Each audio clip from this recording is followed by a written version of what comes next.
پاکستان زندہ باد، پاکستان زندہ باد لکھ کر علاج معالجہ کیا. انہوں نے 40 سال تک مقبول حسین کو جیل میں رکھا. کتنے سال تک؟ یہ بہت پرانی بات نہیں، یہ 2018 ابھی کل کی بات ہے.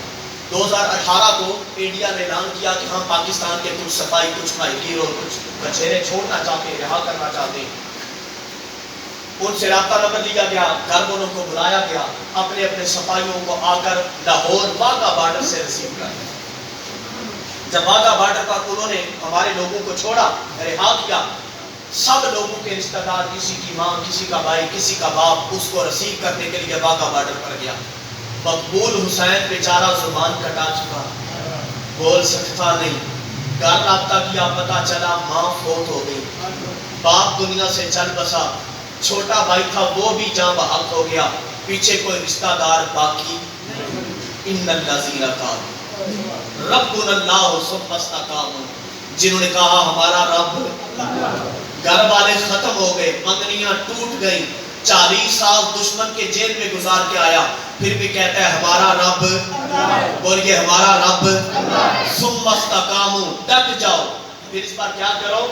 ڈٹ جاؤ. اور پھر نعرہ کیا لگاؤ؟ پاکستان زندہ باد. مقبول حسین آ گیا واگا بارڈر پہ، پاکستان کی آرمی ریسیو کر دی ہے. جی توجہ رکھیے گا، ہار لے کے کھڑے اپنے سپاہیوں کو ڈالنے کے لیے. یہ بولتے ہیں، آرمی کے ہمارے نوجوان بول کے پوچھتے ہیں، آگے سے وہ بیچارہ بول تو سکتا نہیں، زبان کٹ گئی، زبان کٹ گئی. وہ کہتا ہے، اشارہ کرتا ہے مجھے کچھ لکھنے کو دو. کاپی اور پینسل اس کو دی گئی، لکھ کے بتاتا ہے میرا نام ہے مقبول حسین. آئے ہائے، کیا نام ہے؟ مقبول حسین ہونے کا مزہ آیا تھا. حسین نے 72 تان کو ہائے تھے، اس نے زبان کو ہا دی. کس لیے؟ ہمارا رب. بولیے ہمارا رب. نام لکھ کے دیتا ہے. آدمی کا نوجوان آگے سوال کرتا ہے، بھائی تو جانا کہاں چاہتا ہے؟ توجہ رکھیے گا. وہ بتاتا ہے، کہتا ہے میرا ہیڈ کوارٹر جہاں میرے ڈیوٹی کر رہا تھا آج سے 40 سال قبل 1965 میں، میرا کشمیر ریجمنٹ آرمی.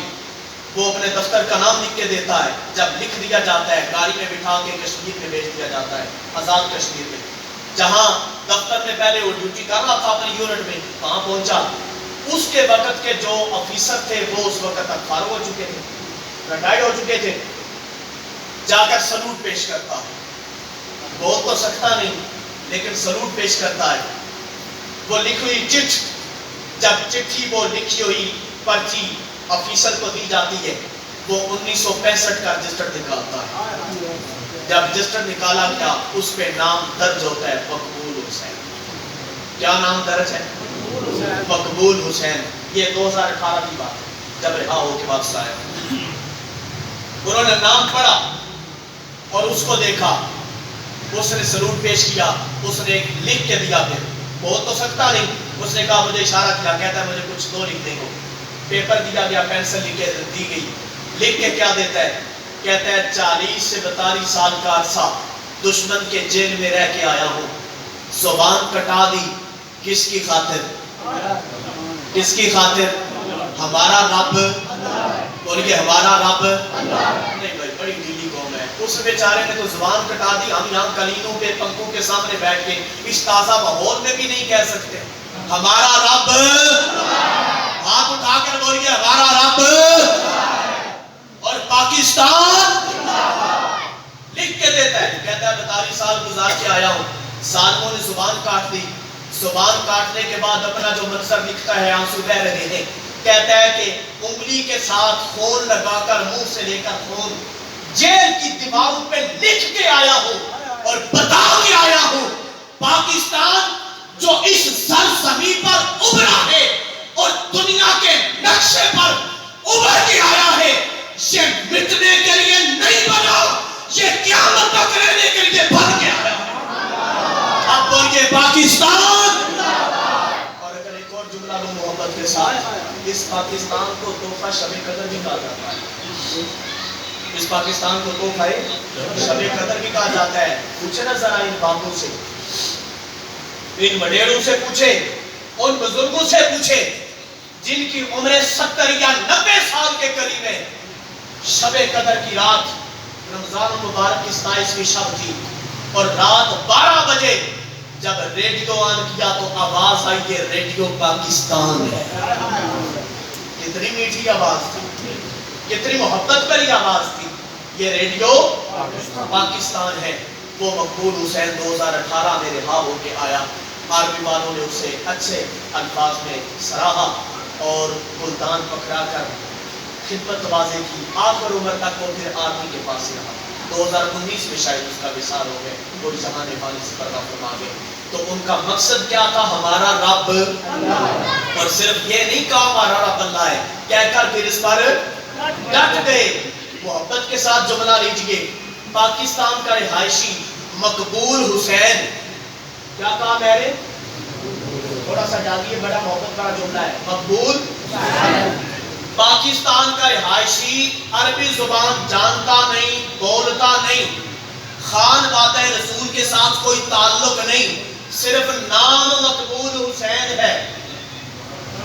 کیا کہا میں نے؟ صرف نام مقبول حسین ہے. اس کی استقامت کا عالم تو یہ ہے کہ دشمن کے نرخے میں جا کر زبان کٹوا دی, پر پاکستان مرد آباد نہیں کہا, کیونکہ جانتا تھا پاکستان کا مطلب کیا. یہ مقبول حسین کا عقیدہ ہے کہ لا الہ الا اللہ کو بچانے کے لیے زبان کٹوا دی. ارے مقبول حسین کی استقامت کا عالم تو یہ ہے, تو میرے آقا حسین کی استقامت کا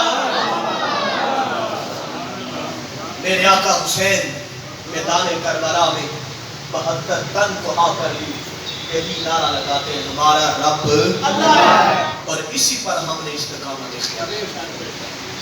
اور اگر پاکستان کی تاریخ کو پڑھیں, میں کوشش کروں گا انہی 2 جملوں کے لیے گفتگو مکمل کروں.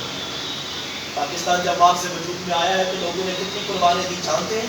آج کے نوجوان کو صرف اتنا پتہ ہے موٹر سائیکل سے بیٹری نکالنی, جھنڈا لگانا ہے, پینٹ شرٹ کسنی ہے اور واویلا کرنے کے لیے روڈ پہ نکل جانا ہے, بال بیلنگ کرنے کے لیے, نشہ اور تماشا کرنے کے لیے باہر روڈ پہ نکل جانا ہے.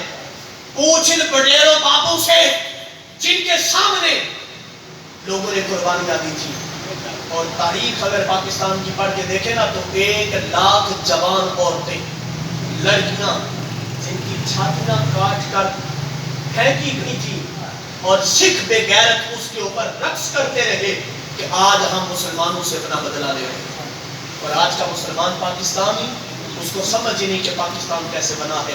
اگر پاکستان کی تاریخ کو پڑھنا ہے تو ایک شخص کہتا ہے کہ میں جب انڈیا سے نکلا بارڈر کراس کرنے کے لیے, اس طرف آنے کے لیے, تو میں نے دیکھا کہ لوگ دریائے چناب میں کافی سارے لوگ جو ہیں وہ بہتے ہوئے جا رہے ہیں.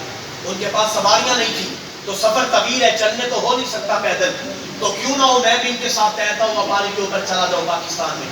اس نے کہا میں نے ایک لکڑی کا تختہ لیا, قریب پڑا تھا, میں نے وہ لکڑی اٹھائی, اس کے اوپر بیٹھا, کود پڑا پانی میں. جب دریائے چناب میں کودا اور اس کے اوپر تیرنا شروع کر دیا, تھوڑی دیر تیرا لیکن کوئی بات کرنے والا نہ تھا. تو میں نے سوچا مجھ سے کوئی بات نہیں کر رہا, میں ہی بات کر دوں کسی سے. اس نے کہا ادھر بھی دیکھا تو لوگ نہیں تھے, ساری لاشیں تیر رہی تھی, ادھر بھی دیکھا تو لوگ نہیں تھے, ساری لاشیں تیر رہی تھی. ارے پوچھ ان لوگوں سے جنہوں نے قربانیاں دے کر یہ ملک حاصل کیا. اور ایک آرمی کا نوجوان وہ کہتا ہے کہ میں ایک دفعہ میرے ساتھ کچھ علماء تھے, ہم تبلیغ کی غرض سے گئے کشمیر میں, اچانک رات کا معاملہ تھا, ہمیں پتہ نہ چلا تو ہم بارڈر کراس کر کے دوسری طرف چلے گئے. اس وقت چونکہ ابھی تک باؤنڈری نہیں ہوئی تھی باقاعدہ, تو جب دوسرے حصہ میں چلے گئے تو ہمیں ان لوگوں نے جو مقامی لوگ کے بات کے انہوں نے ہمیں پکڑ لیا اور اپنے گھر میں قید کر دیا. جب گھر میں قید کیا, رات کو انہوں نے خوب ہماری خدمت نوازی کی. خدمت نوازی سے مراد کے پٹائی کی, ہمیں مارا پیٹا. تو جب وہ لوگ ہمیں مار پیٹ کے تھک گئے, سو گئے, تو ایک بوڑھی خاتون پچھلی رات کو ہمارے کمرے کی طرف پلٹی. میں نے ان کا سایہ دیکھا, سر اٹھا کر دیکھا تو مائی صاحبہ سامنے کھڑی تھی اور بڑے دور دور کے مجھے دیکھ رہی تھی.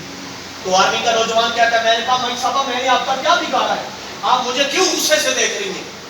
مائی صاحبہ کے الفاظ سنیے, کہتی ہے بیٹے کیا ہم نے تمہیں پاکستان اس لیے بنا کے دیا تھا کہ تم سمگلنگ کرو, اس نے کہا جناب میں سمگلر نہیں ہوں, میں تو آرمی کا نوجوان ہوں, ہم بارڈر پہ کام کر رہے تھے تو پتہ نہیں چلا کراس کر کے اس طرف آ گئے اور آپ کے لوگوں نے ہمیں پکڑ لیا. اور اگر یہاں تک تو میری بات کا تعلق ہے، اور آپ کہہ رہی ہیں کہ ہم نے پاکستان اس لیے بنایا تھا، آپ تو شکل و صورت سے، حلیے سے، گیٹ اپ سے مجھے سکھ دکھائی دیتی ہیں، آپ تو سکھ ہیں، آپ کا پاکستان کے ساتھ کیا تعلق واسطہ؟ وہ کہتا ہے جب میں نے کہا کہ تو سکھ ہے، اس کے پاس شیرخوار بچہ تھا، وہ رو پڑی، وہ کیا کرنے لگی؟ رو پڑی، اس کی آنکھوں میں آنسو آ گئے، کہنے لگی میں سکھ نہیں ہوں۔ کیا کہا؟ میں سکھ نہیں ہوں، ہم مسلمان ہی تھے، ہم ہجرت کر کے ادھر جا رہے تھے، راستے سے ہمیں سکھوں نے اٹھا لیا، اور اب بدقسمتی سے میں سکھ کے نکاح میں ہوں اور اس کے بیٹوں کی ماں بن چکی۔ کتنی ماؤں، بہنوں، بیٹوں کی عزت کو تار تار کیا گیا تھا اس ملک کی خاطر، اور آج ہمیں اس ملک کی قدر نہیں ہے۔ لوگ سمجھتے ہیں بس پاکستان ایسے ہی بن گیا، لوگوں نے تھالی میں رکھ کر ہمیں دے دیا، پلیٹ میں رکھ کر، ایسا نہیں ہے۔ پاکستان کی تاریخ کو پڑھ کے دیکھیے، پاکستان کتنی مشکل سے بنا ہے۔ تاریخ دان لکھتے ہیں، مورخین نے لکھا کہ لوگ جو وہاں سے ہجرت کر کے یہاں آ رہے تھے، ان میں چونکہ عورتیں بھی تھیں، تو کچھ لوگ مسلمان جو ہے وہ سکھوں کے حملے سے بچنے کے لیے کماد کی فصل میں چھپ کے بیٹھ گئے، کافی سارے مسلمان تھے اس میں، تو ان میں ایک نوجوان لڑکی تھی جس کے پاس شیرخوار بچہ، دودھ پیتا بچہ تھا، وہ بچہ رو رہا تھا اور بچے کی آواز کماد کی فصل سے باہر جا رہی تھی۔ انہیں خطرہ لاحق ہوا کہیں ایسا نہ ہو کہ دشمن ہمارے اوپر حملہ آور ہو جائے۔ لوگوں نے 2-3 بار غصے کے ساتھ اس عورت کو دیکھا، مورخین کہتے ہیں اس عورت نے اپنے ہاتھوں سے اس شیرخوار دودھ پیتا بچہ اپنے ہاتھوں سے اس کا گلا دبا کر موت کے گھاٹ اتار دیا کہ کہیں اس کی وجہ سے دشمن کے ہتھے ہم نہ چلے۔ یہ ماں کا حوصلہ ہے کہ ماں نے اپنے ہاتھوں سے دودھ پیتے بچے کو موت کے گھاٹ اتار دیا، کس لیے؟ صرف کلمہ اسلام کی خاطر۔ تو اب ایک دفعہ میرے ساتھ بلند آواز سے آپ نعرہ لگا دیں، میں اپنی گفتگو کلمات کو ختم کرتا ہوں۔ پاکستان کا مطلب کیا؟ لا الہ الا اللہ۔ پاکستان کا مطلب کیا؟ لا الہ الا اللہ۔ پاکستان کا مطلب کیا؟ لا الہ الا اللہ۔ پاکستان بننا کوئی اتفاقی واقعہ یا حادثہ نہیں ہے، یہ اللہ کو منظور تھا، اس کا خاص فضل اور کرم ہے، یہ تحفہ شب قدر ہے۔